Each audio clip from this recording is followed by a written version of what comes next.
ಮೋದಿಯವರು ಸಂತಾಪ ಸೂಚಕ ಸಭೆಯೆಲ್ಲ ಕಳಿಸಿದ್ದಾರೆ, ಮಾತಾಡಿದ್ದಾರೆ. ಆದರೆ ಕಾಂಗ್ರೆಸ್ಸಿನ ಅಧಿನಾಯಕಿ ಸೋನಿಯಾ ಗಾಂಧಿಯವರು ಒಂದು ತುಟಿ ಬಿಚ್ಚಲಿಲ್ಲ. ಒಂದು ಸಂತಾಪ ಸೂಚಕ ಸಭೆ ಮಾತುಗಳು ಹೇಳಲಿಲ್ಲ. ಇದು ರಾಜಕಾರಣದಲ್ಲಿ ಆಗಬಾರ್ದು. ಅಂದರೆ ಕೃಷ್ಣ ಅವರು ಕೂಡ ಕಾಂಗ್ರೆಸ್ಸಿನ ಮುಖ್ಯಮಂತ್ರಿಯಾಗಿ ದುಡಿದಂಥವ್ರು. ಕಾಂಗ್ರೆಸ್ ಆಪತ್ಕಾಲದಲ್ಲಿದ್ದಂಥ ಸಂದರ್ಭದಲ್ಲಿ ಹಲವಾರು ರೀತಿಯಲ್ಲಿ ಜೊತೆಗೆ ಬಂದಂಥವ್ರು. ಯಾಕೆಂದರೆ ನಾನು ಕೂಡ 40 ವರ್ಷಗಳಿಗೂ ಮೀರಿ ಕಾಂಗ್ರೆಸ್ಸಲ್ಲಿ ದುಡಿದವನು, ಅವ್ರ ಜೊತೆಗೂ ಕೂಡ ದುಡಿದಿರೋವಂಥವ್ನು.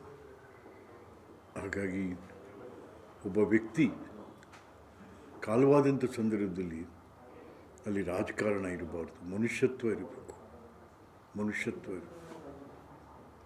ಯಾಕೆಂದರೆ ಮರೆಯಾದವರು ವ್ಯಕ್ತಿಯೇ ಹೊರತು ರಾಜಕಾರಣ ಅಲ್ಲ.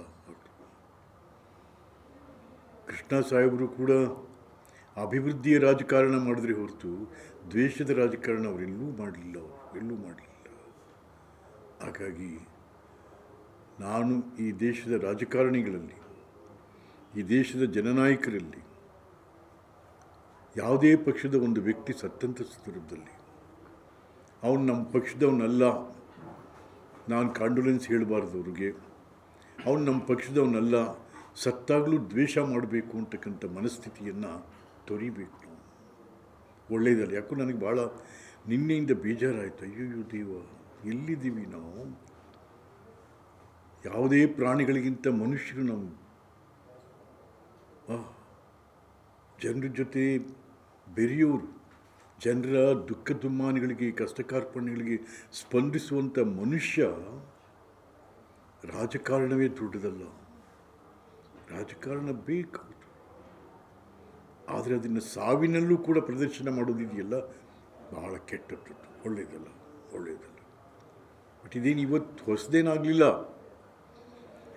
ದೇವರಾಜ್ ಅರಸ್ ಸತ್ತಾಗಲೂ ಕೂಡ ಕಾಂಗ್ರೆಸ್ ಅವ್ರ ಬಗ್ಗೆ ಒಂದು ಕಾಂಡೋಲೆನ್ಸ್ ಕೂಡ ಹೇಳಲಿಲ್ಲ. ಬಹುಶಃ ದೇವರಾಜ್ ಈ ರಾಜ್ಯಕ್ಕೆ ಮಾಡಿರ್ತಕ್ಕಂಥ ಕೆಲಸ ಅಯ್ಯೋ. ಹೇಗೆ ಇಂದಿರಾ ಗಾಂಧಿಯವರು ತಂದಂಥ ಎಮರ್ಜೆನ್ಸಿಯನ್ನು, ಹೇಗೆ ಅದು ಎಮರ್ಜೆನ್ಸಿಯನ್ನು ಉಪಯೋಗ ಮಾಡಿದ್ರು, ಆ ಎಮರ್ಜೆನ್ಸಿಯಲ್ಲೂ ಇಂದಿರಾ ಗಾಂಧಿಯವರ ಹೆಸರನ್ನ ಹೇಗೆ ಅಜರಾಮರವಾಗಿಸಿದ್ರು ಅವರು, ಅದೆಲ್ಲ ನೆನ್ಕೋಬೇಕಾಗಿತ್ತು. ಆದರೆ ಅವ್ರಿಗೂ ಕೂಡ ಒಂದು ಕಾಂಡೋಲೆನ್ಸ್ ಹೇಳಲಿಲ್ಲ. ದೆನ್ PV ನರಸಿಂಹರಾವ್, ಕಂಪ್ಯೂಟರ್ ಯುಗ PV ನರಸಿಂಹರಾವ್, ಆರ್ಥಿಕತೆಗೆ ಬಹಳ ಒತ್ತು ಕೊಟ್ಟಂಥವರು ನರಸಿಂಹರಾಯರು. ಅವರು ಸತ್ತಾಗಲೂ ಕೂಡ ಕಾಂಡೋಲೆನ್ಸ್ ಹೇಳಲಿಲ್ಲ. ಅದಷ್ಟೇ ಅಲ್ಲ, ಆಂಧ್ರ ಪ್ರದೇಶದ ಸರ್ಕಾರವೂ ಕೂಡ ಕಾಂಡೋಲೆನ್ಸ್ ಹೇಳಲಿಲ್ಲ ಅವತ್ತೊಂದು ದಿವಸಕ್ಕೆ. ಬಹಳ ಖೇದವಾದಂಥ ವಿಚಾರ ಇದು. ಜೊತೆಗೆ VP ಸಿಂಗ್ ಕೂಡ ಈ ದೇಶದಲ್ಲಿ ಪ್ರಧಾನಮಂತ್ರಿಯಾಗಿ ಹೆಸರು ಮಾಡಿದಂಥವ್ರು. ಚಂದ್ರಶೇಖರ್ ಅವರು ಸತ್ತಾಗಲೂ ಕೂಡ ಕಾಂಡೋಲೆನ್ಸ್ ಹೇಳಿಲ್ಲ ಕಾಂಗ್ರೆಸ್. ಯಾಕೆ ನೀವು ಕಾಂಗ್ರೆಸ್ ಬಿಟ್ಬಿಟ್ಟವರು ಏನೋ ಕಾಂಗ್ರೆಸ್ಸಿನ ವಿರೋಧಿಗಳು ಅನ್ನತ್ತಾರೆ. ಹೌದು, ಕೃಷ್ಣ ಅವರು ಕೂಡ ಕಾಂಗ್ರೆಸ್ಸಿಗೆ ಒಂದು ಗೌರವ ತಂದು ಕೊಟ್ಟವರು ತಮ್ಮ ಕಾರ್ಯಕ್ರಮಗಳ ಮೂಲಕ. ಹಾಗಾಗಿ ಕೃಷ್ಣ ಅವರು ಕಾಂಗ್ರೆಸ್ಸಿನ ಬಿಟ್ಟು BJP ಸೇರಿರ್ಬೋದು, ಅದು ರಾಜಕಾರಣ.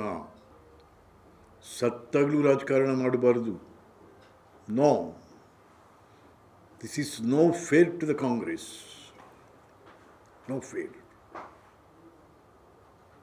ಹಾಗಾಗಿ ನಾನು ಮತ್ತು ಇನ್ನು ಮುಂದೆ ಈ ದೇಶದ ರಾಜಕಾರಣಿಗಳಲ್ಲಿ ವಿನಂತಿ ಮಾಡ್ತಾ ಇದ್ದೀನಿ, ಯಾವುದೇ ಪಕ್ಷದ ರಾಜಕಾರಣಿ ನಾಡಿಗೆ ಅವನು ಮಾಡಿರ್ತಕ್ಕಂಥ ಅಭಿವೃದ್ಧಿ ಕಾರ್ಯಗಳು ಮುಖ್ಯವಾಗ್ತವೆ ಹೊರತು ರಾಜಕಾರಣ ಮುಖ್ಯ ಆಗಬಾರ್ದು, ಪಕ್ಷ ಮುಖ್ಯ ಆಗಬಾರ್ದು.